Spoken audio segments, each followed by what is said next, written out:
اعوذ باللہ من الشیطان الرجیم بسم اللہ الرحمن الرحیم الحمدللہ رب العالمین وصلی اللہ علی سیدنا سید الانبیاء والمرسلین وحبیب الہ العالمین ابی الزہراء محمد واہل بیتہ الطیبین الطاہرین المعصومین اما بعد قال اللہ الحکیم فی کتابہ الکریم بسم اللہ الرحمن الرحیم وَلَقَدْ مَكَّنَّاكُمْ فِي الْأَرْضِ وَجَعَلْنَا لَكُمْ فِيهَا مَعَائِشَ قَلِيلًا مَا تَشْكُرُونَ صدق اللہ العلی العظیم۔ ناظرین محترم، اللہ سبحانہ وتعالیٰ کی حمد و ثنا، اس کی تعریف و تمجید کے ساتھ محمد مصطفیٰ صلی اللہ علیہ وآلہ وسلم اور آپ کے خاندان مطہر پر درود و سلام بھیجتے ہیں، اور ہمیشہ کی طرح گفتگو کا آغاز آپ کی خدمت میں سلام محبت کو پیش کرنے کے ساتھ کرتے ہیں اور آپ کا استقبال کرتے ہیں پروگرام مذہب حقہ میں۔ اس پروگرام کا بنیادی مقصد ناظرین غلط فہمیوں کا ازالہ ہے اور تحقیق کے لیے ایک حسین علمی راستہ ہے۔ اس تحقیقی اور علمی پروگرام میں ہم ہر مکتب اور مسلک کے فالوور کو دعوت فکر و نظر دیتے ہیں اور تحقیق کی راہ پر چلنے کی دعوت جو قرآنی دعوت ہے، اس دعوت کے ساتھ تحقیق کی اس راہ میں آپ کو ہمارا اپنا ہم سفر قرار دینے کی کوشش کرتے ہیں۔ آپ اگر موجودہ زمانے میں ظلم و بربریت کے واقعات، خاص کر مذہب اہل بیت کے فالوورز پر ہونے والے ظلم و ستم کی داستانیں سنتے ہیں تو اس کی وجہ یہی ہے کہ غلط فہمیوں کے نتیجے میں بہت سارے جاہل اور یزیدی سوچ رکھنے والے لوگ مذہب اہل بیت کے فالوورز کو کافر سمجھ کر انہیں قتل کر دینا ہی اپنی سعادت سمجھتے ہیں، اور دہشت گردی کی اس راہ پر جو یزیدی چل رہے ہیں ان کی ہر دن کوئی نہ کوئی داستان ظلم سامنے آتی ہے، کبھی کوئٹہ پر، کبھی پشاور میں، کبھی عراق کے اندر، کبھی سیریا میں، کبھی بحرین میں، اور گزشتہ دنوں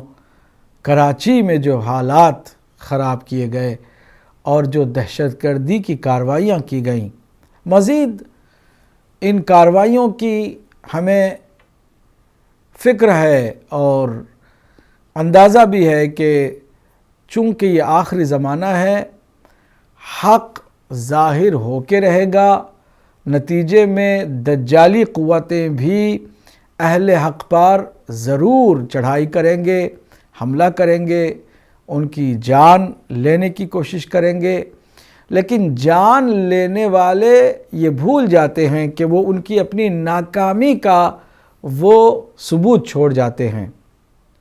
تین باتیں دہشت گرد اپنی دہشت گردی سے ثابت کرتے ہیں۔ پہلی بات یہ کہ وہ دلائل اور تحقیق اور علم کے میدان میں زیرو ہیں، عاجز ہیں، بے بس ہیں، لاچار ہیں، ان کے پاس کسی کو کافر قرار دینے یا اپنے آپ کو برحق ثابت کرنے کے لیے کوئی دلیل نہیں رہ جاتی ہے۔ دوسری چیز جو دہشت گردی سے ثابت کرتے ہیں وہ یہ کہ ہمارا تعلق یزید اور یزیدی سوچ کے ساتھ ہے۔ وہ یہ ثابت کرتے ہیں کہ ان کارروائی کرنے والے دہشت گردوں کی سوچ کبھی بھی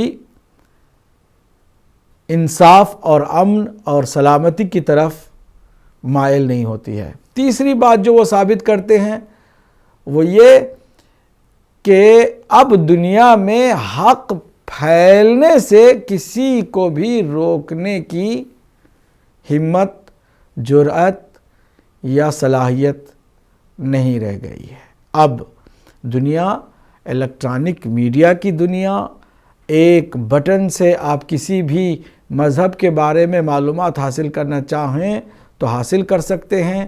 اب کسی کو کافر ڈکلیئر کر کے، کسی کو آئسولیٹ کر کے اپنے لوگوں کو، اپنے عوام کو بیوقوف نہیں بنا سکتا، کوئی بھی نہیں بنا سکتا۔ چنانچہ یہ 3 باتیں ہیں، بے بسی ہے، حق کے پھیلنے سے خوف ہے، ہراس ہے، اور جو غصہ ہے وہ دہشت گردی سے وہ ظاہر کرتے ہیں۔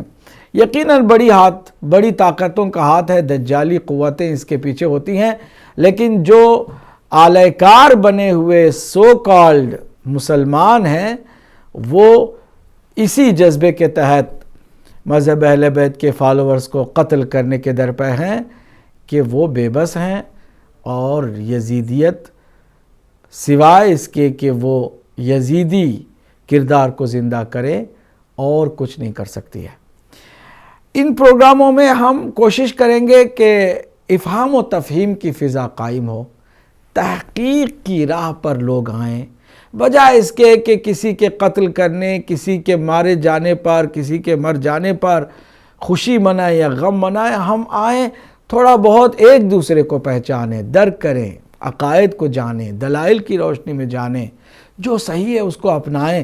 چنانچہ اللہ سبحانہ وتعالیٰ نے ان کی مدح فرمائی ہے، تعریف کی ہے کہ جو ہر ایک کی بات سنتے ہیں لیکن جو صحیح ہے اسی کی اتباع کرتے ہیں۔ اگر ہم اس بات کو پازیٹیو لیں، مثبت انداز میں لیں، بجائے اس کے کہ غصے میں آ جائیں، بجائے اس کے کہ پروگرام ہی نہ دیکھیں، بجائے اس کے کہ پروگرام میں جو باتیں ہم پیش کر رہے ہیں اس کو صرف منفی عینک سے ہی دیکھیں، تھوڑا بہت مثبت پیار سے، محبت سے کہ بھائی یہ بھی کچھ بات ہے، ہم اس کو سنیں، اگر اچھی ہے، اچھی لگتی ہے، دل کو اس کا کوئی اچھا مثبت اثر پہنچتا ہے، اسے اپنائیں، نہیں تو آپ نے کوئی نقصان نہیں کیا۔ سننے سے کم از کم یہ فائدہ ہوتا ہے کہ کوئی بات نہیں آپ کو معلوم ہوتی ہے جس کی طرف آپ کی توجہ نہیں تھی یا آپ کے پاس علم نہیں تھا، آپ کو معلوم ہوا، اگر اچھی لگی لے لیجئے، نہیں تو آپ پر کوئی بھی کسی طرح کی زبردستی کر نہیں سکتا ہے کوئی بھی۔ ناظرین، ہم نے اس حدیث کو پیش کیا چونکہ آخری زمانہ ہے، ہر کوئی تحقیق بھی کر نہیں سکتا ہے، ہر کوئی اپنی دنیا داری میں لگا ہوا ہے۔ ہم نے اس کام کو آسان کرنے کے لیے یہ پروگرام شروع کیا ہے، مذہب حقہ علامت سوال کے ساتھ، کہ آخر ہے کون سا مذہب کہ جو برحق ہے، جبکہ اللہ کے نبی صلی اللہ علیہ وآلہ وسلم نے اپنے اس دنیا سے پردہ فرما لینے سے پہلے ہی صحابہ کرام کو ایک خطرناک حقیقت سے آگاہ کر دیا کہ میرے بعد میری امت 73 فرقوں میں بٹ جائے گی، اس میں ایک ہی فرقہ ہوگا کہ جو نجات پانے والا ہوگا، باقی سارے دوزخی ہوں گے۔ جب اس خطرے کا اعلان اللہ کے نبی نے کر دیا تو اب اس کے بعد ہر کسی کو تحقیق کرنا چاہیے، اگر خود نہیں کر سکتا تو کم از کم اپنی عقل اور اللہ کی دی ہوئی اس نعمت سے استفادہ کرتا ہوا دیکھے دوسروں نے جو تحقیق کی ہے وہ کس حد تک صحیح ہے۔ آپ گھر میں بیٹھے ہوئے آرام سے اور بیٹھ کر کے ہماری ان تحقیقاتی دستاویز کو ایک ایک کر کے سن رہے ہیں، اچھی لگے، آپ کی قسمت ہو تو آپ حق کی طرف مائل ہوں گے، اگر آپ کو اچھا نہیں لگتا ہے، کسی وجہ سے آپ کو کوئی بات سمجھ میں نہیں آتی ہے تو ہم اس کے لیے حاضر ہیں، آپ سوال بھی کر سکتے ہیں، اور اگر کوئی بات آپ واقعاً بھی نامناسب سمجھتے ہیں، آپ کی مرضی ہے، آپ بالکل ہی اس کی طرف دھیان نہ دیں، کوئی زبردستی کسی پہ نہیں کر سکتا ہے۔ 73 فرقوں کی بات ہوئی اور ایک کے جنت میں جانے کی، باقی دوزخی ہیں، لیکن کیا ہمیں اس بات کی اجازت ہے کہ ہم کسی کو کافر کہیں؟ نہیں۔ ہم نے گزشتہ پروگرام میں اس بات کو واضح کیا کہ جتنے بھی 73 فرقے ہیں وہ امت مسلمہ کے دائرے میں اندر ہیں، تو سارے کے سارے ظاہری طور پر مسلمان ہیں، ایک دوسرے کے بھائی ہیں، ایک دوسرے پر ان کا حق ہوتا ہے، کوئی کسی کی نہ جان لے سکتا ہے، نہ کسی کو کافر کہہ سکتا ہے، نہ کسی کو نجس سمجھ سکتا ہے، نہ کسی ایک مسلمان کو دوسرا مسلمان نظر انداز کر سکتا ہے۔ یہ تو حقوق باہمی مسلمانوں کے درمیان اللہ نے ظاہری طور پر مقرر فرما دی ہیں، لہٰذا ان کے بھائی چارے میں کسی طرح کی کوئی کمی نہ آئے۔ لیکن ظاہر سی بات ہے سب کا راستہ صحیح نہیں ہو سکتا، اللہ کے نبی نے کہہ دیا ہے تو ایک کون سا ہے اس کی طرف پیار سے، محبت سے، افہام و تفہیم کی فضا کو برقرار رکھتے ہوئے بغیر کسی بات کو سیریس لے کر کے جھگڑے کرنے کے ہم دلائل کی دنیا کو آباد کریں، اور جب لاجک اور دلیل کو سامنے رکھیں گے تو بہت سارے مسئلے ویسے بھی حل ہوتے چلے جائیں گے، اور بہت ساری غلط فہمیاں بھی دور ہوتی چلی جائیں گی۔ اور اگر معلوم ہو کسی ایک قاتل کو کہ بھائی جس کو مارنے جا رہا ہوں اس کے مارنے کا کتنا خطرناک جرم ہے اور کتنا گناہ ہے، تو وہ ہرگز وہ گناہ شاید کرنے کے لیے تیار بھی نہ ہو۔ لیکن کیا کیا جائے کہ لوگ جاہل ہیں اور جہالت ہی کو سمجھتے ہیں کہ ہمیں آگے رکھنا ہے۔ ہم علمی اس دنیا میں آپ کو دعوت دیتے ہیں کہ تحقیق کی اس راہ پر آپ بھی ہمارے ساتھ چلیں، ہم سفر ہوں۔ ہم نے عرض کیا تھا کہ انصاف کے ساتھ، امانت داری کے ساتھ میں دونوں طرف کی دلائل بھی پیش کروں گا، اور دلائل کی بہرحال علمی جو کاٹ ہوتی ہے اور وہ جو تحقیق ہوتی ہے اس کو بھی آپ کے سامنے رکھوں گا۔ اب ان 73 میں تقریباً سوائے ایک مذہب کو کہ باقی چند عقائد میں کامن ہیں، مشترک ہیں۔ اب ان مشترکات کے ہوتے ہوئے دلیل بھی کسی حد تک مشترک ہے۔ بہت سارے مسالک ایک ٹائٹل کے نیچے آتے ہیں اور ایک بینر کے نیچے آتے ہیں اور انہیں اہل سنت والجماعت کہا جاتا ہے۔ اب آپ دیکھیں گے کہ اہل حدیث بھی، دیوبندی بھی، بریلوی بھی، سلفی بھی، وہابی بھی، سارے جو ہے وہ اپنا جو نام پیش کرتے ہیں وہ اہل سنت والجماعت کا نام پیش کرتے ہیں۔ جو اہل سنت والجماعت کہلانے والے مسالک ہیں ان سب کی دلیل بھی مشترک ہے، سب کی کامن دلیل ہے۔ اور پہلی دلیل ہم نے آپ کی خدمت میں پیش کیا کہ وہ سنن ابن ماجہ سے اور صحیح ترمذی سے ایک حدیث پیش کرتے ہیں، اور وہ حدیث کیا ہے؟ اتبعوا سواد العظم، تم ایک بڑے گروہ مین اسٹریم کو فالو کرو، کہ اگر مین اسٹریم سے ہٹ جاؤ گے تو گمراہ ہو جاؤ گے۔ اس کے علاوہ ایک اور حدیث جو اسی مفہوم کی ہے کہ اللہ کے نبی صلی اللہ علیہ وآلہ وسلم نے فرمایا کہ لا یجمع امتی علی الضلالہ، یا لا یجمع امت محمد صلی اللہ علیہ وآلہ وسلم علی الضلالہ، کہ اللہ کے نبی کی امت ضلالت پر یعنی گمراہی پر جمع نہیں ہو سکتی۔ یہاں سے وہ یہ نتیجہ نکالتے ہیں کہ جو بڑا گروہ ہے مسلمانوں کا وہی برحق ہے، اور اس لیے ہے کہ اللہ کے نبی نے فرمایا ہے کہ پہلے تو یہ کہ بڑے گروہ کی اتباع کرو، کیونکہ وہ جو ہے شیطان کے وسوسوں سے محفوظ ہے، چونکہ بڑا گروہ ہے، بڑی جماعت ہے، اس لیے وہ گمراہی پر بھی اکٹھا نہیں ہو سکتی۔ کیسے ممکن ہے کہ مسلمان جو اکثریت اس کی جو ہے وہ کسی غلط یا گمراہ کن عقیدے پر جمع ہو جائے؟ یہ ممکن نہیں ہے۔ تو پھر دیکھو کہ جہاں اکثریت ہو وہی صحیح ہے اور اسی کی اتباع کرو، یہ پہلی دلیل ان کی ہوتی ہے۔ حدیثیں اس طرح کی، ایک اور حدیث اس کے ساتھ، ید اللہ مع الجماعہ، اللہ کا ہاتھ جماعت کے ساتھ ہے، جماعت کے ساتھ رہو، ایاکم والفرقہ، جدائی نہ کرو، جماعت سے نہ ہٹو۔ جماعت یعنی کثرت، جماعت یعنی اکثریت عددی، جو مین اسٹریم ہے، مین جو گروپ ہے اس کے ساتھ چلو، اور 1.5 اینٹ کی مسجد بنا کر کے کوئی الگ فرقہ نہ بناؤ۔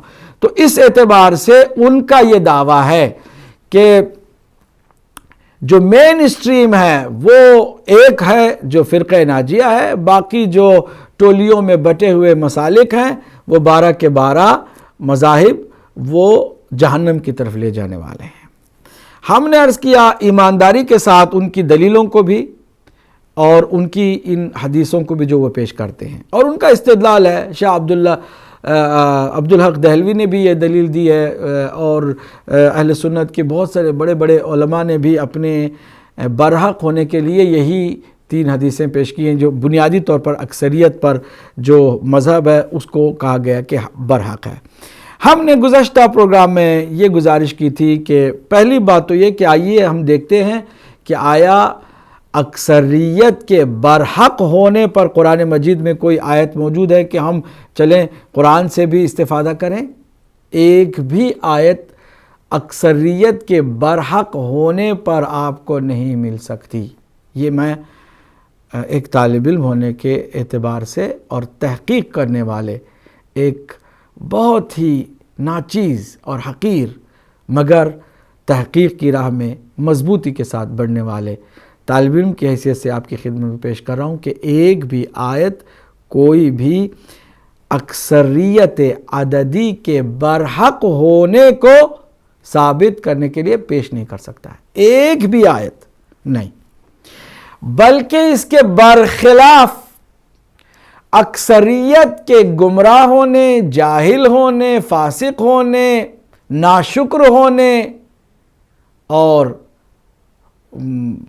غیر مومن ہونے پر دلالت کرنے والی آیتیں ہیں، جو 20 آیتیں ہیں، کم سے کم 30 تک کی وہ آیتیں کہ جہاں پر اللہ سبحانہ وتعالیٰ نے اکثریت کی دھجیاں اڑائی ہیں اور واضح کر دیا کہ اکثریت حق پر نہیں ہوتی ہے۔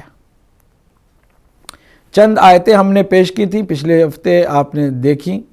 اس پر ہمارے ایک بھائی آئے تھے، انہوں نے بہت عمدہ سوال کیا تھا، چونکہ وقت کے دامن میں گنجائش نہیں تھی، میں نے اس کو آج کے لیے چھوڑا ہے تاکہ اس موضوع کو میں اس طرح بھی کمپلیٹ کروں۔ اکثریت کی جب بات ہوئی تو انہوں نے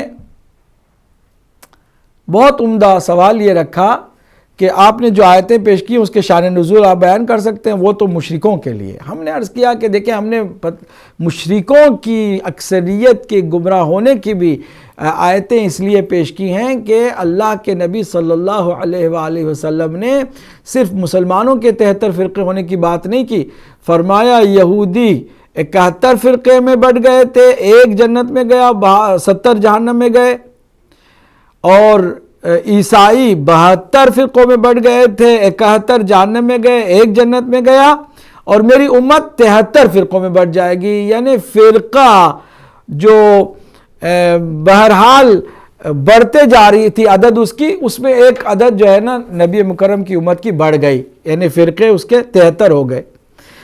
تو ہمیں یہ دیکھنا ہے کہ اگر مین اسٹریم سواد اعظم کہتے ہیں، جو بڑا گروہ ہے، جو سب سے بڑا گروہ ہے، اس کو عربی میں سواد اعظم کہتے ہیں۔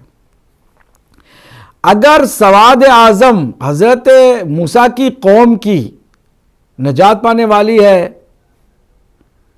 تو پھر مشرکوں کی اکثریت نجات پانے والی ہونی چاہیے، یہودیوں کی اکثریت نجات پانے والی ہونی چاہیے، مین اسٹریم ان کی نجات پانے والی ہونی چاہیے، تاکہ اس ایک کے بارے میں جو کہا گیا کہ وہی سواد اعظم ہے، وہی مین اسٹریم والی ہے، تو پھر یہودیوں کی جو ایک جماعت یا ایک گروہ جو جنت میں جانے والا ہے وہ مین اسٹریم ہونا چاہیے اس کو۔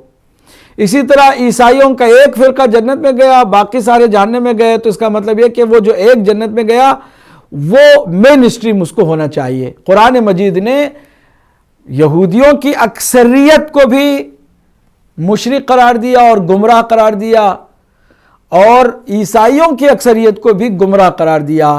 اس سے ہم یہ نتیجہ نکالتے ہیں کہ مین اسٹریم کا چکر حق کے ساتھ کوئی ایسا اس کا تعلق نہیں ہے کہ برحق وہی ہیں کہ جو تعداد میں زیادہ ہوں۔ اس لیے ہم نے وہ مشرکوں کی آیت پیش کی تھی۔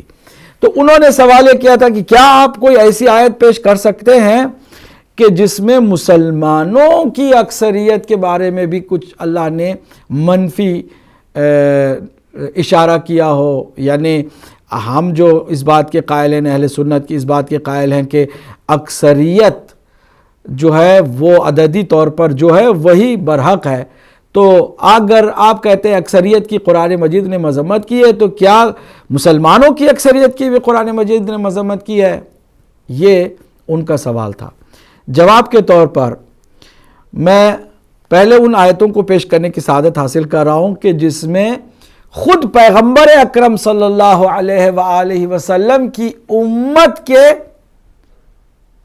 قلیل شکر گزار ہونے اور نیک ہونے کا اللہ نے اعلان فرمایا۔ مطلب یہ کہ اس کی جو اکثریت ہے وہ اس طرح نہیں ہے جو اقلیت میں ہے، جو قلیل تعداد ہے۔ اس میں پہلی آیت جو پیش کرنے جا رہا ہوں، میں چاہوں گا کہ آپ اس آئی پیڈ کو بھی دیکھیں اسکرین پر۔ میں گزارش کروں گا کہ آپ آئی پیڈ کو اس کے ذریعے سے دیکھیں۔ ابھی آئی پیڈ میں ایک آیت ہے، سورہ اعراف کی آیت نمبر 10، وَلَقَدْ مَكَّنَّاكُمْ فِي الْأَرْضِ وَجَعَلْنَا لَكُمْ فِيهَا مَعَائِشَ قَلِيلًا مَا تَشْكُرُونَ۔ یہ آیت 100% امت مسلمہ کے لیے ہے۔ اور ہم نے تمہیں زمین میں جگہ دی اور اس میں تمہاری زندگی کا سامان بنا دیا، تم بہت کم شکر کرتے ہو۔ اب یہاں شکر کرنے والوں کی تعداد کم اللہ نے بتائی، امت مسلمہ میں کم ہی ہے۔ ایک اور آیت میں وَقَلِيلٌ مِّنْ عِبَادِيَ الشَّكُورُ، میرے بندوں میں بہت کم ہے جو شکر گزار ہے۔ تو قلیل تعداد ہو گئی شکر گزاروں کی، کثیر تعداد ہو گئی ناشکروں کی۔ اب یہ مشرکوں کے بارے میں بات نہیں ہو رہی ہے یا اہل کتاب کے بارے میں بات نہیں ہو رہی ہے، خود امت مسلمہ کے لوگوں کے بارے میں بات ہو رہی ہے۔ اسی طرح اگر ہم آگے بڑھیں تو سورہ مؤمنون کی یہ آیت بھی بڑی دلچسپ ہے، میں آپ کی خدمت میں اس کو بھی پیش کروں گا۔ سورہ مؤمنون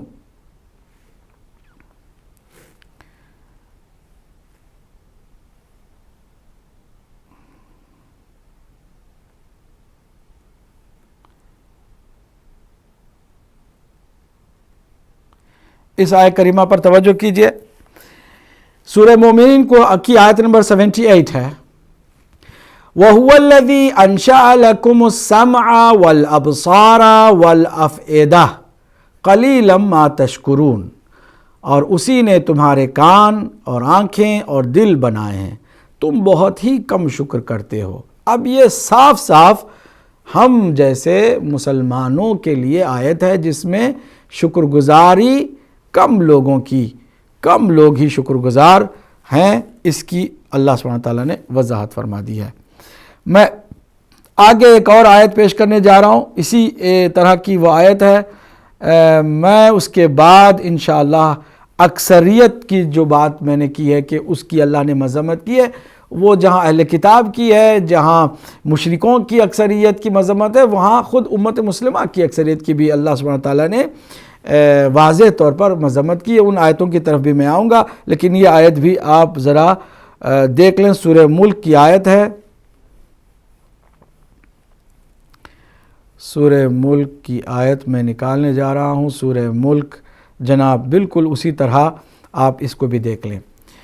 سورہ ملک کی آیت نمبر 23 ہے، قول کہہ دیجئے حبیب، هو الذی، اللہ کی ذات وہ ہے کہ انشأکم، جس نے تمہیں پیدا کیا، وجعل لکم السمع والابصار والافئدہ، اور تمہارے لیے کان اور آنکھ اور دل بھی بنائے ہیں، مگر قلیلا ما تشکرون، مگر تم بہت ہی کم شکر کرتے ہو۔ آپ نے ان آیتوں کے اندر یقیناً دیکھا کہ یہاں پر بات اپنی ہی قوم اور مسلمانوں کے لیے ہی ہو رہی ہے کہ جس میں شکر گزار بندے بہت کم ہیں۔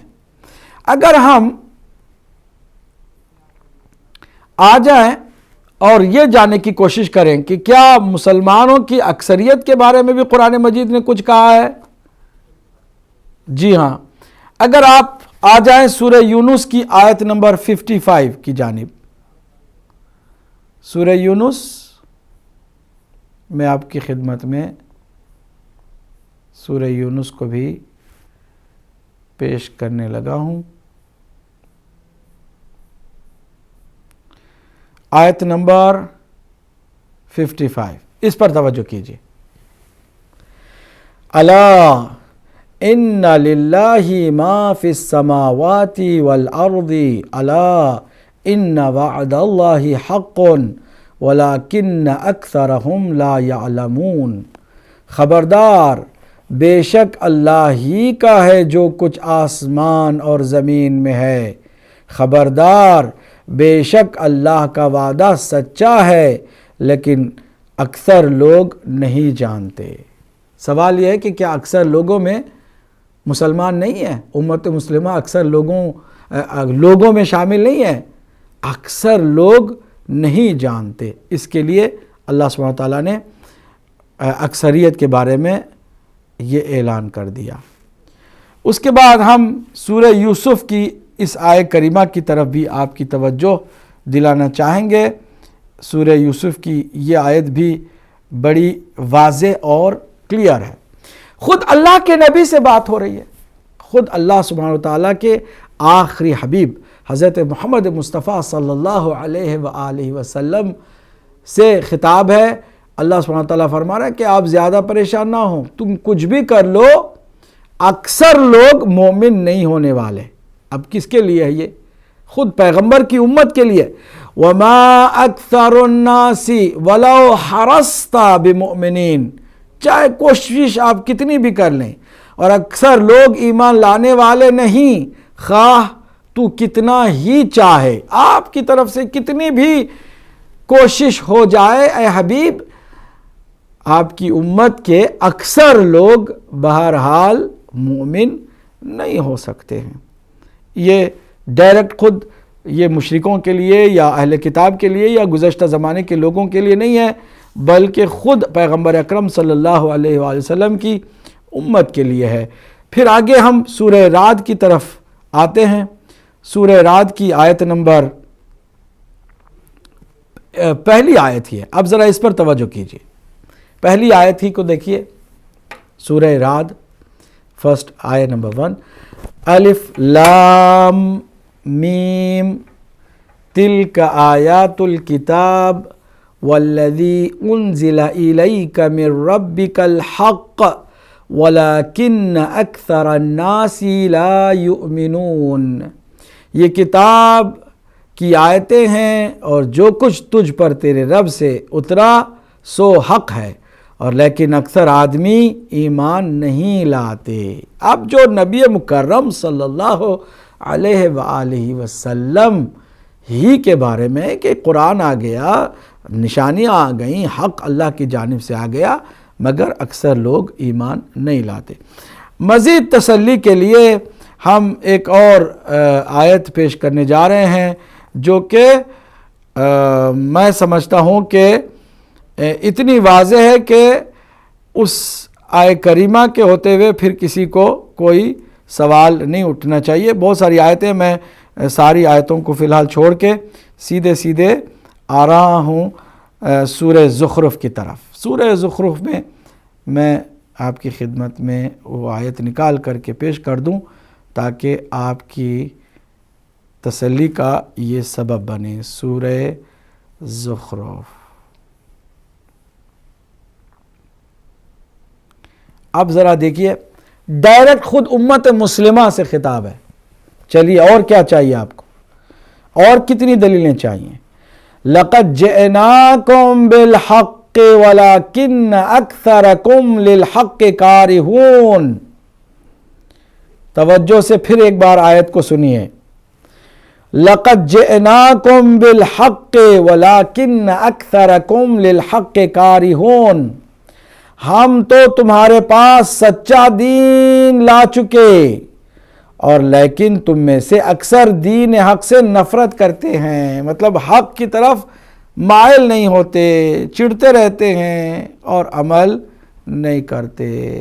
اب آپ ان آیتوں کے ہوتے ہوئے یہ کہیں کہ نہیں جناب اکثریت ہی برحق ہے اور اکثریت حق پر ہونے کی دلیل ہے، تو پھر آپ اپنے خدا کی بارگاہ میں کتنے صحیح ہیں خود سوچئے۔ ہم کوئی کسی پر تبصرہ نہیں کرتے، ہمارا انداز بھی فی الحال یہی ہے کہ ہم تحقیق کو آپ کے سامنے رکھ دے، ماننے نہ ماننے پر زور نہ دے۔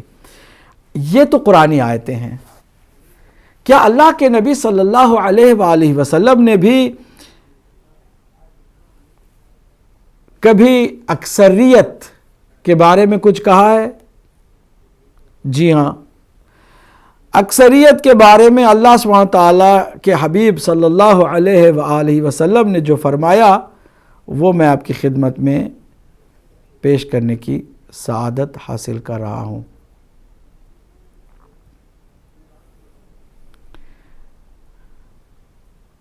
اللہ کے نبی صلی اللہ علیہ وآلہ وسلم نے فرمایا کہ عنقریب میرے بعد فتنے اٹھیں گے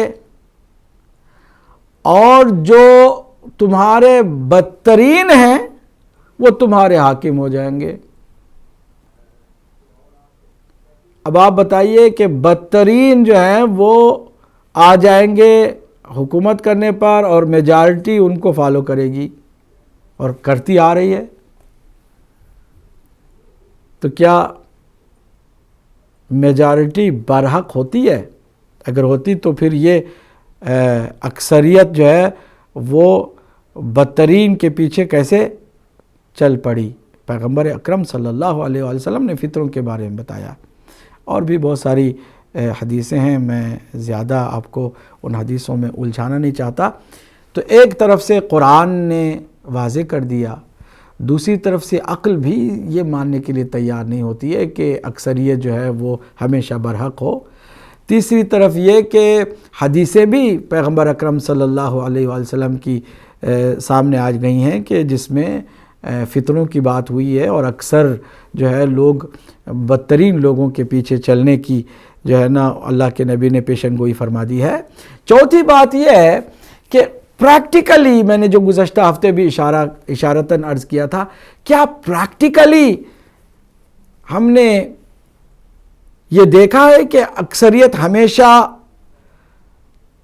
برحق ہی ہو اور حق پر ہی جمع ہوئی ہو اور باطل پر یا گمراہی پر ان کا اکٹھا ہونا ثابت نہ ہوا ہو؟ ہم دیکھتے ہیں قرآن مجید کی ان آیتوں کی روشنی میں عقل و خرد کو سامنے رکھنے کے بعد، احادیث کو سامنے رکھنے کے بعد تاریخ کو، تو تاریخ میں ایسا عجیب و غریب سلسلہ ہے۔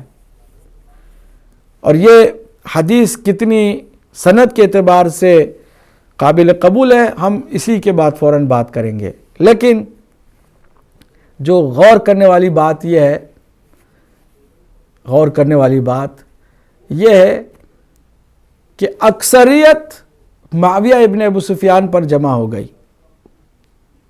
مولائے کائنات کے ساتھ تعداد میں لوگ بہت کم تھے اور معاویہ ابن ابو سفیان کے ساتھ لوگ زیادہ تھے، اور وہ لوگ بھی کوئی مشرک یہودی، عیسائی، نصرانی نہیں تھے، بلکہ خود کلمہ پڑھنے والے مسلمان تھے جو نمازیں بھی پڑھتے تھے۔ تو اگر ہم یہ مان کر چلیں کہ نعوذ باللہ اللہ کے نبی نے یہ فرمایا ہے کہ امت کی اکثریت کبھی غلط چیز پر جمع نہیں ہوتی، گمراہی پر جمع نہیں ہوتی، تو پھر نعوذ باللہ ماننا پڑے گا کہ حضرت علی جو ہے وہ گمراہی پر تھے اور معاویہ برحق تھا، اور ان کے ساتھی جتنے تھے اکثریت میں چونکہ تھے اس لیے وہ برحق ہو گئے۔ کوئی مسلمان ذرا برابر بھی انصاف اگر اس کو اللہ نے دی ہے کہ وہ کرے، انصاف میں یہ انصافاً یہ کہہ سکتا ہے کہ مولا علی نعوذ باللہ برحق نہیں تھے اور معاویہ برحق تھا۔ اور پھر آگے ہم دیکھتے ہیں یزید ابن معاویہ کی بیعت جس کثرت کے ساتھ ہوئی ہے، نہ اس کے باپ کی بیعت ہوئی ہے، نہ اس سے پہلے کسی خلیفہ کی ہوئی ہے۔ یہ ایک تاریخ کی حقیقت ہے، اور اس بیعت کے کروانے میں جو پیش رہے ہیں حضرت عمر کے صاحبزادے حضرت عبداللہ ابن عمر ہیں، جو کہ ہیرو بتائے جاتے ہیں۔ یہ وہ ہیں کہ جنہوں نے مولا علی کی ظاہری خلافت میں مولا علی کی بیعت کرنے سے انکار کر دیا، لیکن یزید کی بیعت نہ تنہا کی بلکہ کروائی، اور یزید کی بیعت توڑنے والوں کو، مدینے کے لوگوں کو روکا کہ تم بیعت نہ توڑو۔ اب اکثریت تو یزید کے ساتھ تھی، کہ ہم یہ مان کر چلیں کہ نعوذ باللہ من ذالک، جو اقلیت میں تھے حسین اور حسینی وہ برحق نہیں تھے، اور یزید اور یزیدی جو ہے وہ برحق تھے؟ کیا ہم یہ مان کے چل سکتے ہیں؟ اور اگر ایسا نہیں ہے تو نعوذ باللہ اللہ کے نبی کی وہ حدیث کہاں جاتی ہے؟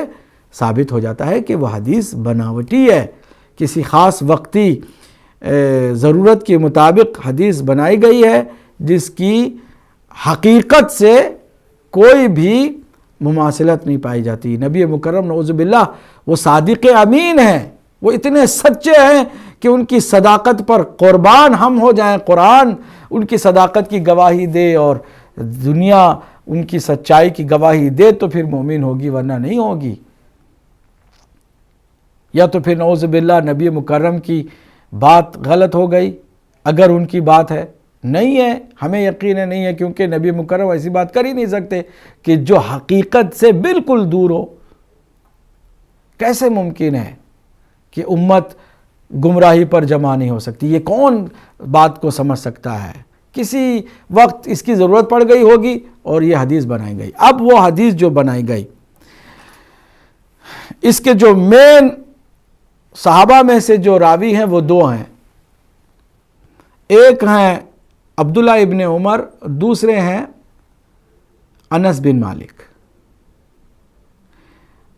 بن انس۔ یہ دو ہیں، انس بن مالک، یہ دو ہیں کہ جو صحابہ میں سے گنے جاتے ہیں، اور انہوں نے اللہ کے نبی سے نقل کیا۔ اور اس کے بعد جو راوی ہیں جنہوں نے ان سے آگے بات کو پہنچائی ہے، اگر آپ دیکھیں تو پہلی بات یہ کہ اس کی سند اتنی کمزور ہے کہ امام بخاری نے بھی اس کو شامل نہیں کیا اپنی کتاب میں، نہ امام مسلم نے اس کو شامل کیا، نہ سیاستہ کے دیگر محدثین نے اس کو شامل کیا۔ صرف دو جگہ پر یہ سیاستہ کی کتابوں میں آئی ہے، ایک صحیح ترمذی ہے، دوسرے جو ہے وہ سنن ابن ماجہ ہے۔ صحیح ترمذی میں جو ہے وہ ہم آپ کو دکھائیں گے، اور اس کے بعد جو راوی ہیں ان راویوں کا حال بھی ہم آپ کی خدمت میں بتائیں گے۔ یہیں سے اندازہ ہو جائے گا کہ حدیث سند کے اعتبار سے کتنی معتبر ہے۔ یہ ہے سنن ترمذی۔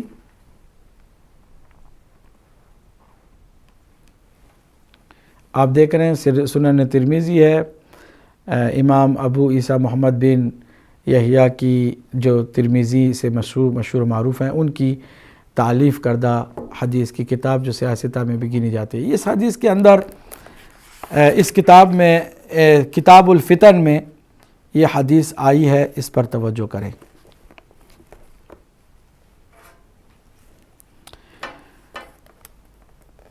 یہ حدیث دیکھیے، ابو بکر بن نافع البصری حدثنا ابو بکر بن نافع البصری حدثني المعتمر بن سلیمان حدثنا سلیمان المدنی عن عبداللہ ابن دینار عن ابن عمر ان رسول اللہ صلی اللہ علیہ وآلہ وسلم قال ان اللہ لا يجمع امتی او قال امت محمد صلی اللہ علیہ وآلہ وسلم على ضلالہ وَيَدُ اللَّهِ عَلَى الْجَمَاعَةِ وَمَنْ شَذَّ إِلَى النَّارِ۔ اب یہ جو راوی ہیں ابو بکر بن نافع البصری، پھر حدثنی المعتمر بن سلیمان، پھر سلیمان المدنی، عبداللہ ابن دینار، اس کے بعد عبداللہ ابن عمر، کہ انہوں نے جو ہے رسول اللہ سے سنا کہ حضور نے یہ فرمایا۔ اب اس حدیث کے بارے میں خود ان کا کیا کہنا ہے؟ قال ابو عیسیٰ، یعنی ترمذی، امام ترمذی کیا کہتے ہیں؟ ھذا حدیث غریب من ھذا الوجہ، ہرگز انہوں نے نہ اس کو صحیح قرار دیا نہ اس کو حسن قرار دیا، بلکہ اس کو کہا یہ غریب ہے اس وجہ سے، اس ذریعے سے، اور اس میں سلیمان المدنی ہے جو کہ میرے نزدیک ہوا عندی سلیمان ابن سفیان، یہ سلیمان بن سفیان ہے میرے نزدیک۔ یہ جو سلیمان المدنی نام آیا ہے اس سے مراد سلیمان بن سفیان ہے۔ اب آئیے دیکھتے ہیں سلیمان بن سفیان خود کیا ہے، علماء رجال کے نزدیک سلیمان بن سفیان کیا ہے؟ یہ کتاب ہے جو رجالی کتاب ہے، محدثین نے بہرحال بڑی محنت کی ہے اس پر۔ میزان الاعتدال ہے فی نقد الرجال، جتنے بھی راوی ہیں ان کے بارے میں ان کا حال کہ کون ضعیف ہے، کون صحیح ہے، کون ثقہ ہے، کون جھوٹا ہے، اس کے بارے میں جو محنت کی ہے۔ یہ کتاب جو ہے نا امام ذہبی کی لکھی ہوئی کتاب ہے، التالیف الامام الحافظ شمس الدین محمد بن احمد الذہبی۔ یہ اتفاق سے اہل سنت والجماعت کے تمام مسالک اور مذاہب کے لوگ امام ذہبی کو بہرحال مانتے ہیں، اور یہ ایک بہت ہی محقق شخصیت رہی ہیں۔ انہوں نے جو فرمایا ہے سلیمان بن سفیان کے بارے میں کہ جو حدیث ترمذی شریف میں آئی ہے اور وہ بعد میں سنن ابن ماجہ میں بھی بہرحال آئی ہے، اس پر دیکھیے، اس کو آپ دیکھیے۔ سلیمان بن سفیان، ابو سفیان المدنی، عن عبداللہ ابن دینار و بلال بن یحییٰ، انہوں نے جو نقل کی حدیثیں عبداللہ ابن دینار سے، کہتے ہیں قال ابن معین لیس بشیء، یہ اس کی کوئی حیثیت ہی نہیں ہے، یعنی سلیمان بن سفیان اعتبار کے قابل نہیں ہے۔ وقال مرتن، پھر ایک مرتبہ خود ابن معین نے کیا فرمایا؟ لیس بثقۃ، یہ ثقہ نہیں ہے، یا میں اس کے اوپر بھروسہ نہیں کیا جا سکتا ہے۔ وَكَذَا قَالَ النَّسَائِي، امام نسائی نے بھی یہی کہا ہے۔ وقال ابو حاتم والدارقطنی، یہ امام دارقطنی نے اور ابو حاتم نے دونوں نے بھی کہا ہے ضعیفون، کہ یہ کیا ہے؟ ضعیف ہے۔ اب ایسے راوی کی حدیث اگر ترمذی شریف میں بھی آ جاتی ہے تو ترمذی شریف نے بھی اس کو صحیح نہیں بتایا ہے، اس کو غریب کر کے ختم کر دیا اور بتا دیا کہ اس میں سلیمان بن سفیان جیسا شخص بھی ہے۔ تو پتہ ہے ہمیں کہ یہ حدیث جھوٹی ہے، ضعیف ہے، اس لیے کہ نبی مکرم صلی اللہ علیہ وآلہ وسلم ہرگز ایسی بات نہیں کر سکتے جو کہ قرآن کے خلاف ہو اور عقل کے خلاف ہو اور حقیقت بیرونی کے خلاف ہو، یعنی ظاہری جو حقیقت ہے وہ بھی بتا رہی ہے کہ اکٹھا امت اکثریت جو ہے وہ باطل پر ہو سکتی ہے۔ یزید کے اوپر امت کی اکثریت نے اتفاق کیا تھا، اجماع کیا تھا، یزید اکثریت کے ساتھ تھا، جبکہ وہ باطل تھا اور باطل کی سب سے بڑی علامت بن کر قیامت تک کے لیے وہ ثابت ہو گیا، جبکہ اس کے مقابل میں امام حسین تھے، تعداد میں کم تھے، اکثریت عددی ان کے ساتھ نہیں تھی، اس کے باوجود وہ برحق تھے۔ کہنے کا مطلب میرے ناظرین یہ ہے کہ یہ دلیل جو پیش کی جاتی ہے کہ جو نجات پانے والا فرقہ ہے وہ ہو سکتا ہے کہ جو مین اسٹریم ہے یہ قرآن اور حدیث کی روشنی میں صحیح ثابت نہیں ہوتا ہے۔ وہ جو دلیل پیش کی گئی ہے کہ حدیث ہے، اللہ کے نبی نے فرمایا، اس کا حال بھی آپ کے سامنے ہم نے ظاہر کر دیا۔ سواد اعظم کو لے کر کے ناظرین توجہ کیجئے، میں اگلے پروگرام میں پیش کروں گا، آج ویسے لے کر آیا تھا لیکن وقت لگتا ہے کہ میرے بس میں نہیں ہے اور میرے کنٹرول میں نہیں ہے۔ سواد اعظم کو لے کے کہا جاتا ہے کہ مولا علی نے بھی سواد اعظم کے ساتھ رہنے، یعنی بڑی جماعت کے ساتھ رہنے کی بات کی ہے، اور وہ نہج البلاغہ میں آپ نے اس طرح فرمایا ہے۔ وہ نہج البلاغہ سے حوالہ پیش کرتے ہیں۔ اگلے پروگرام میں ہم دیکھتے ہیں کہ نہج البلاغہ میں سواد اعظم کا مولا علی علیہ السلام نے کیا تذکرہ فرمایا ہے، اس سے مراد کیا ہے اور اس کی حقیقت کیا ہے۔ بہت دلچسپ بات ہے، اور اس دلچسپ بات کو میں اگلے پروگرام کے لیے چھوڑتا ہوں۔ آج ہم دیکھتے ہیں ہمارے کالر، اگر ان کے پاس کوئی سوال ہے تو ان کو شامل کرتے ہیں۔ پہلے کالر کو شامل کرنے جا رہے ہیں، اگر ہیں تو جی لائن کھول دی گئی ہیں، ٹیلی فون لائن، اگر مجھے ذرا کنٹرول روم والے پین عنایت کریں تو مہربانی ہوگی، ہمارے پاس پین نہیں ہے اس وقت یہاں۔ تو ناظرین ابھی میں آج اسی پر اکتفا کرتا ہوں، اگرچہ بہت ساری باتیں تھیں آج آپ کے ساتھ شیئر کرنے کی، لیکن جس طرح سے میں آہستہ آہستہ جانا چاہتا ہوں اور آپ کو ساتھ لے کر جانا چاہتا ہوں، اس میں یقیناً ساری باتیں ایک وقت میں نہیں کی جا سکتی ہیں۔ اگلے پروگرام میں سواد اعظم نہج البلاغہ میں جو میرے مولا نے فرمایا ہے اس کی طرف آپ کی توجہ دلاؤں گا، اور وہ جو بار بار حوالے پیش کیے جاتے ہیں کہ جی نہج البلاغہ میں مولا علی نے بھی یہ سواد اعظم کی بات کی ہے، تو اس کی حقیقت کو ہم اگلے پروگرام میں جانیں گے۔ اگر کوئی کالر ہیں تو شامل کرتے ہیں۔ جی چلیے، جب تک کالر نہیں آتے، سواد اعظم کا مطلب ہے بڑا گروہ۔ بڑا گروہ ہمارے نزدیک حق پر بھی ہو سکتا ہے اور باطل پر بھی ہو سکتا ہے۔ خود بڑا ہو جانا گروہ کا، بڑی جماعت کا ہو جانا، اس بات کی دلیل نہیں ہے کہ وہی برحق ہے۔ جی پہلے کال کو شامل کرتے ہیں۔ السلام علیکم ورحمۃ اللہ۔ وعلیکم السلام ورحمۃ اللہ وبرکاتہ۔ جناب پرویز صاحب فرمائیے۔ Sayyid, my name is Sayyid Ali. I'm calling from London. You're calling from London and your name is? Sayyid Ali. Sayyid Ali. Yes, that's right. Sorry about that, please. I just got to say you're doing a wonderful job, and I think it's very important that more shows need to be done like this, especially when it comes to quoting books of hadith for those who belong to other schools. Yeah. Unfortunately, we live in a period now where people are quoting random sources for both Shia and Sunni books, and they don't approve the authenticity of these hadith. So first thing, I'd like to congratulate you guys for doing a job where you're actually showing the authentication of the hadith, or whether it's weak and authentic. Now, it's just a request actually. I know you're doing the topic of the hadith about following the majority body, and we know for a fact this hadith is weak. But this is a request from my side. Can you perhaps do a show on the hadith of following the Quran and Sunnah? I mean, this is another misconception. A lot of people believe this is authentic hadith, but we know this hadith is... I will do it in next programs, because we got lot of hadiths.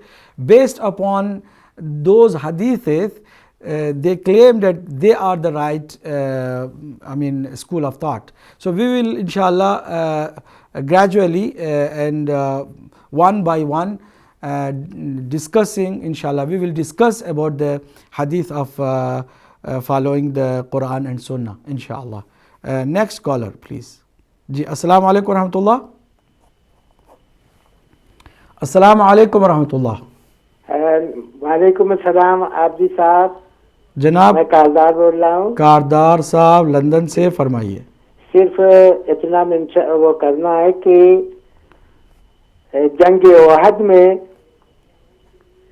1000 شامل ہوئے تھے، 250 پہلے ہی بھاگ گئے تھے، اور 690 جو تھے وہ بعد میں بھاگ گئے تھے. تو رسول اللہ حق پر تھے کہ یہ بھاگنے والے میجارٹی حق پر تھے. ٹھیک بہت شکریہ. بہرحال اکثریت تو کبھی بھی حق پر جمع نہیں ہو سکی ہے ابھی تک، یہی سو فار پرابلم ہے ہمارا. اگلے کال کو شامل کرتے ہیں. السلام علیکم ورحمۃ اللہ. وعلیکم السلام ورحمۃ اللہ وبرکاتہ. بسم اللہ سائیں، بسم اللہ. سید علی جان. بسم اللہ سائیں. سید سرکار آپ جس پیار اور محبت سے، یہی انصاف کی بات بھی یہی ہے جی کہ عادل امام کے ماننے والے بات بھی عدل کی کریں گے کہ دونوں ساتھ جو ہیں رکھیں. ابھی جو جن کے عقل زندہ ہے وہ لوگ خود فیصلہ کر لیں گے جی کہ کیا صحیح ہے کیا غلط ہے. جی تو میرا خیال ہے امت مسلمہ کو ایسے ہی ایک گائیڈنس کی ضرورت ہے. تو آپ کا یہ کام جو ہے یہ واقعی قابل تحسین ہے. اللہ کو اس کی جزائے خیر دے. تو میرا سوال آپ سے یہ ہے سرکار کہ آپ نے بہت اچھی طرح واضح کر دیا وہ پچھلے سوال کا، لیکن میرا سوال آپ سے یہ ہے کہ قرآن آیا صرف مسلمانوں کے لیے، رسول اللہ صلی اللہ علیہ وسلم پہ نازل ہوا، تو اس میں ہمیں قصہ سنایا گیا نمرود کا، ابراہیم کا، نوح کا اور ان کی بیوی کا اور ان کے بیٹے کا اور یہودیوں کا اور عیسائیوں کا، موسیٰ کا اور فرعون کا. اگر اس سے ہمارا کوئی تعلق نہیں تھا تو یہ ہمیں سنایا کیوں گیا؟ تو پھر خدا نے یہ کیوں کہا کہ یہ لوگ کہتے ہیں کہ یہ اگلے لوگوں کے قصے کہانیاں ہیں ان سے، تو اللہ نے فرمایا کہ ان سے کہو کہ یہ آپ کے لیے عبرت کا سامان ہے۔ بے شک۔ تو ہمیں اس سے عبرت حاصل کرنا چاہیے یا کہ کمپلیٹلی اس کو یہ سمجھ کے کہ عیسائیوں کے لیے ہے بالکل بھول جانا چاہیے؟ شکریہ۔ جزاک اللہ، جزاک اللہ، بہت عمدہ آپ نے وضاحت کی ہے۔ انشاءاللہ اس پر میں مزید گفتگو کروں گا۔ اگلے کالر کو بھی شامل کرتے ہیں۔ جی السلام علیکم ورحمۃ اللہ۔ السلام علیکم۔ وعلیکم السلام میرے بھائی، کون ہے، کہاں سے ہیں؟ My name is Syed. Syed, brother, where are you calling from? I'm calling from London. Again, okay. London. Okay. No, it's not the previous. The same. No, I do understand you're not the same one, but the London is, now we received the call from London. Anyways, go ahead, please. Well, you're talking about obviously this hadith about majority. Yes. The majority people and following the majority. And I just wanted to put out there that let's say, for instance, if we believed that this was the case, that we should follow the majority. What I want to ask is, for people who believe this, is who was the majority during the time of Ashura and Karbala?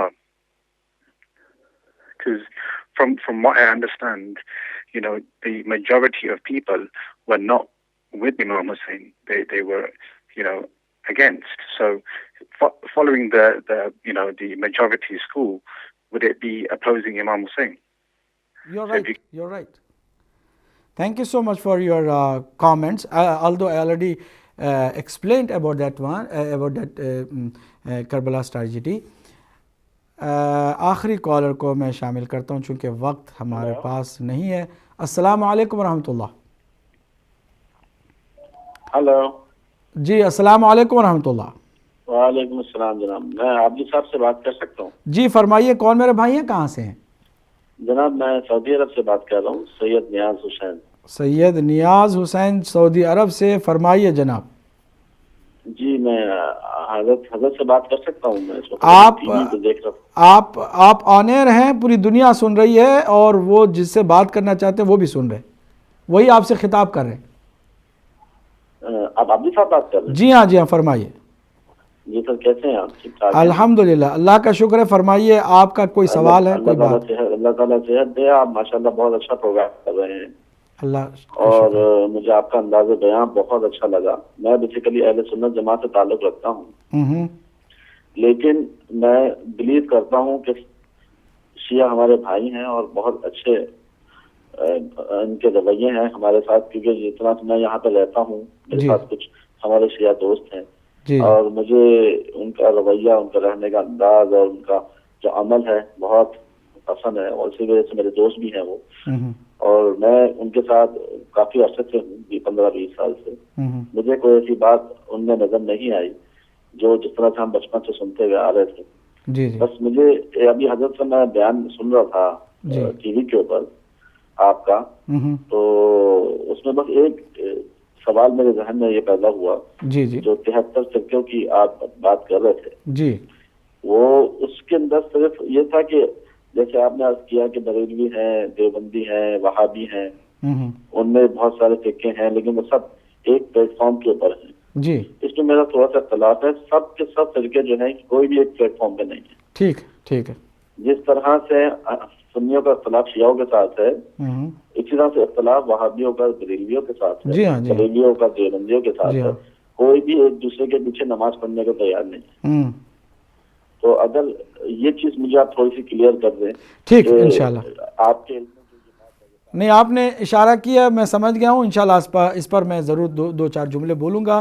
وقت کی اجازت بہرحال حاصل نہیں ہے، لیکن کوشش کروں گا کہ بات اس پر بھی ہو جائے۔ معذرت کے ساتھ ناظرین، آپ لوگوں میں سے بہت سارے یقیناً کالز کرنا چاہتے ہوں گے اور کال تھرو نہیں ہو سکی ہوگی، ہمارے ایک بھائی لندن سے، انہوں نے بہرحال ہماری گفتگو کے ساتھ ایک گزارش ہے کی کہ ہم ایک اس حدیث پر بھی گفتگو کریں جو آہستہ انشاءاللہ آئندہ پروگرام میں آئے گی۔ کاردار صاحب نے بھی بہرحال جنگ احد کی طرف اشارہ کیا، تو وہاں تو امت مسلمہ کی میجارٹی بہرحال پیغمبر اکرم صلی اللہ علیہ وسلم کو چھوڑ کے بھاگ گئی تھی، تو کیا ہم اکثریت کے کام کو برحق سمجھ سکتے ہیں؟ ہرگز نہیں، اور ایک جگہ پہ نہیں، ہر جگہ یہی حال ہوا ہے، حتیٰ جہاں کچھ جنگ کی بھی بات نہیں ہے۔ سورہ جمعہ، ہمارے خاص بھائی پرویز کی خدمت میں عرض کروں گا، آپ سورہ جمعہ کو پڑھیے، سورہ جمعہ کی آخری آیتوں کو پڑھیے۔ وَإِذَا رَأَوْا، یہ کون ہے؟ صحابہ کرام ہیں۔ وَإِذَا رَأَوْا تِجَارَةً أَوْ لَهْوًا انفضوا إِلَيْهَا وَتَرَكُوكَ قَائِمًا۔ جمعہ کی نماز ہو رہی ہے، اللہ کے نبی نماز قائم کر چکے ہیں۔ اللہ فرماتا ہے کہ جب یہ لوگ باہر حراج کا مال دیکھتے ہیں یا کوئی تماشا کرنے والے آ گئے ہیں، کوئی ڈرامہ، کوئی تماشا باہر جو ہے وہ دکھا رہے ہیں، کوئی سرکس، کچھ ایسی چیزیں لہو و لعب کی، تو وہ ترکو کا قائمہ، چھوڑ کے آپ کو چلے گئے ہیں، آپ اکیلے نماز میں مصروف ہو گئے ہیں اور نکل گئے ہیں لوگ، اور تجارت کا مال جو آیا ہے یا حراج کا مال یا کوئی تماشا، اس کی طرف چلے گئے ہیں۔ جنگ میں تو ثابت قدم ہونا تو بہت مشکل کام ہے، لیکن نماز میں پیغمبر کو تنہا چھوڑنا یہ بہت ہی زیادہ سمجھ میں نہ آنے والی بات ہے، جس کو قرآن مجید نے بہرحال درج کر دیا ہے۔ سورہ جمعہ کی آخری آیت پر بھی توجہ کر لیجیے گا۔ یہ نہیں ہے کہ اکثریت جو ہے وہی برحق ہونے کی دلیل ہے، بہت ساری باتیں۔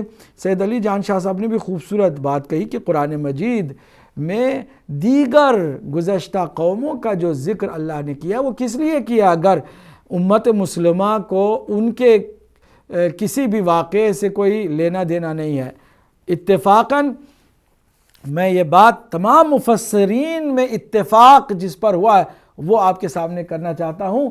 تمام مفسرین نے اس سوال کا جواب یہ دیا ہے۔ سوال کیا ہے کہ کیوں اللہ سبحانہ تعالی نے قرآن مجید میں سب سے زیادہ حضرت موسیٰ کی قوم بنی اسرائیل کا ذکر کیا ہے اور حضرت موسیٰ کا ذکر کیا ہے؟ سب سے زیادہ کیوں کیا ہے؟ جواب میں تمام مفسرین کہتے ہیں کہ وہ اس لیے ہے کہ نبی مکرم، آخری نبی حضرت محمد مصطفیٰ صلی اللہ علیہ وآلہ وسلم کی امت کے حالات حضرت موسیٰ کی امت کے حالات سے اتنے قریب، اتنے ملتے جھلتے ہیں کہ اللہ نے ذکر کر کے موسیٰ کی قوم کا متنبہ کر دیا ہے کہ تم رسول کے کلمہ پڑھنے والوں کہیں یہودیوں کی طرح نہ ہو جاؤ کہ تمہارے حالات بہت ملتے جھلتے ہیں۔ یہاں تک کہ صحیح مسلم میں حدیث ہے کہ اللہ کے نبی نے فرمایا کہ میری امت کے لوگ بالکل اسی طرح سارے کام انجام دیں گے جس طرح بنی اسرائیل نے کیا، نعلاً بالنعل، یعنی جیسے جوتی کے دو حصے ہوتے ہیں، بس ایک رائٹ ہوتا ہے دوسرا لیفٹ ہوتا ہے اور کوئی فرق نہیں ہوتا، اسی طرح میری امت کے حالات بنی اسرائیل کے جیسے ہیں۔ تو ہمیں دیکھنا یہ ہے کہ اگر بنی اسرائیل کی اکثریت نے ہمیشہ باطل ہی کو اپنایا تھا اور حق پر نہیں تھی، تو پھر ہماری اس امت کا کوئی الگ سے اور کوئی ثبوت نہیں ہے کہ ہم کوئی ثبوت پیش کریں، اگرچہ جتنے ثبوت پیش کیے جا رہے ہیں وہ ایک ایک کر کے ہم آپ کی خدمت پیش کرتے آئیں گے اور کرتے رہیں گے انشاءاللہ۔ ایک اور ہمارے بھائی انگریزی میں آئے، انہوں نے عاشورہ کے واقعے کی طرف اشارہ کیا کہ اگر اکثریت برحق ہوتی ہے تو پھر تو یزید برحق ہے، ہم نے بھی بتایا۔ سید نیاز حسین صاحب اہل سنت سے بھائی ہمارے سعودی عرب سے، انہوں نے ایک چیز پر بہرحال تعریف کرنے کے ساتھ سوال کیا کہ آپ نے کہا کہ سارے کے سارے ایک پلیٹ فارم پر ہیں، جبکہ وہ نہیں ہیں، بلکہ ہر کوئی اپنی اپنی جگہ پر اختلاف رکھتا ہے۔ میں نے نہیں کہا کہ اختلاف نہیں رکھتے، لیکن جب ان سے پوچھو کہ فرقہ ناجیہ کون ہے، نجات پانے والا مذہب کون ہے، تو جو دلیل پیش کرتے ہیں وہ بالکل سملر ہے، یعنی ایک جیسی ہے۔ وہابیوں نے بھی وہی دلیل پیش کی ہے اور دیگر تمام اور مسالک کے لوگ بھی دلیل یہی پیش کی ہے کہ اکثریت جو مین اسٹریم ہے وہ صحیح ہے اور ان کو فالو کرنا چاہیے۔ یہ جو دلیل ہے اس کی میں نے بات کی ہے، ورنہ مجھے بھی پتا ہے کہ کتنے اختلافات بہرحال امت میں ہیں، انفارچونیٹلی ہونا نہیں چاہیے. سمجھ کر کے اگر آپ کو کسی مسئلے میں اختلاف بھی ہو تو اسے افہام و تفہیم کی منزل پر آ کے حل کرنا چاہیے، اور اس طرح بے رخی دکھانا اور ایک دوسرے کو کافر ڈکلیئر کرنا، ایک دوسرے کے پیچھے نماز نہیں پڑھنا، ایک دوسرے کے ساتھ رابطہ نہیں رکھنا، یہ ہرگز جائز نہیں ہے. ہم نے شروع سے کہا ہے، ابھی کہہ رہے ہیں کہ کچھ بھی ہو جائے 73 فرقے امت مسلمہ کے اندر ہیں، دائرے اسلام میں ہیں، اس لیے نہ کوئی کسی کو قتل کر سکتا ہے، نہ کسی کو کافر ڈکلیئر کر سکتا ہے، نہ کسی کو نجس قرار دے سکتا ہے. بھائی چارہ ان کا اپنا قائم رکھیں، ساتھ ہی ساتھ وہ راستہ کہ جو نجات کا راستہ ہے اور ہمیں جنت تک لے جانے کے لیے اس کو بھی تلاش کریں.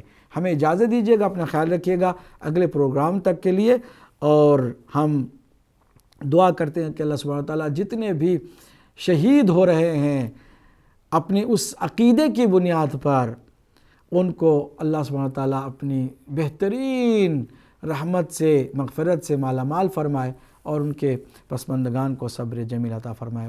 وآخر دعوانا ان الحمد للہ رب العالمین. السلام علیکم ورحمۃ اللہ وبرکاتہ.